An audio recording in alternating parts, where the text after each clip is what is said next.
Vice Chair Cheney. Thank you very much, Mr. Chairman, Ranking Member Cole, Rules Committee members. We've been through a lot together. We're not just colleagues, we're friends. And I've served with a number of you on this committee for 2 years when we were in the majority. I could not have imagined then that we would meet again like this. A year ago today, the election was still a couple of weeks off. We all knew that it would be a tight race, but none of us, I imagine, anticipated that President Trump, or any president, frankly, would simply reject the outcome of that vote. Of course, President Trump had the right to challenge the outcome in our state and federal courts, which have an appropriate and constitutional role in resolving election claims. But what he did thereafter had no precedent in our history. He rejected the court's rulings in dozens of cases, including the rulings of judges President Trump himself appointed.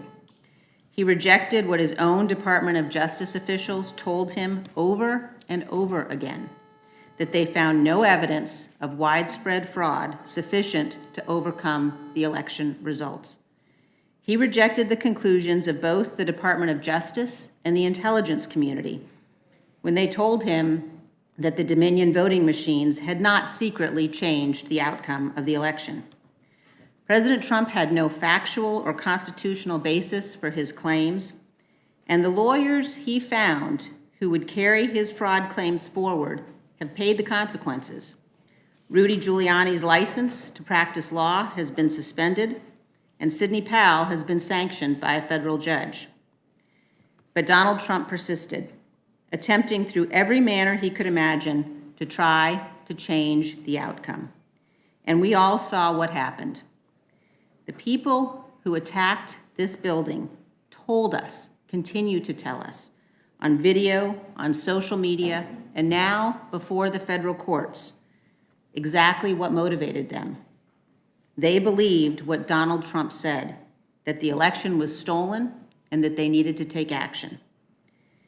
The Select Committee has critical work to do to get all of the details, and today we are here to address one witness, Steve Bannon. I urge you all to watch what Steve Bannon said on his podcast on January 5th. The chairman just quoted parts of it, and it is shocking. He said, "All hell is going to break loose tomorrow. We are coming in right over the target. This is the point of attack we have always wanted." He said all hell would break loose on January 6th, and he was right. Ask the over 140 Capitol police officers who fought for hours and were injured. And there is no doubt that Steve Bannon knows far more than he says on that video. The American people deserve to know what happened. They deserve to hear him answer these questions. Mr. Bannon has written to us suggesting that he's relying on the fact that President Trump wishes to assert executive privilege for his communications with Bannon regarding the planning for January 6th. We do not believe any such privilege claims are appropriate. And even if such privilege existed, it is still not absolute or unqualified. We are confident that we will prevail on these privilege issues. But there is a more important and more fundamental point here. The vast majority of what we need from Mr. Bannon is not even conceivably subject to an executive privilege claim. Mr. Bannon is using privilege as a pretext for not appearing at all and for producing absolutely no documents of any kind. That puts this institution's authority at significant risk, not just here and now, but in all future investigations. Criminal contempt is the appropriate response in these circumstances. At this moment, it is not just the institution of Congress's authority that is at stake. The potential harm to the foundation of our republic is far more significant. In the past week, President Trump has openly urged millions of Republican voters not to vote in 2022 or 2024. He's urging them to abandon our democratic system. based on what every one of us knows are false claims about systemic fraud and Dominion voting machines. Let me address my Republican colleagues specifically. I've heard from a number of my colleagues in the last several days who say they, quote, just don't want this target on their back. They're just trying to keep their heads down. They don't want to anger Kevin McCarthy, the minority leader, who has been especially active in attempting to block the investigation of events of January 6th, despite the fact that he clearly called for such a commission the week after the attack. I ask each one of you to step back from the brink.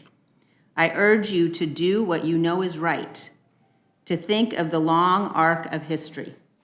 We are told that it bends towards justice, but it does so only because of the actions of men and women in positions of public trust.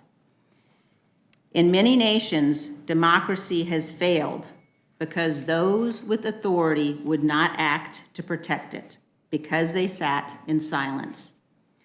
History will judge those of us in positions of public trust.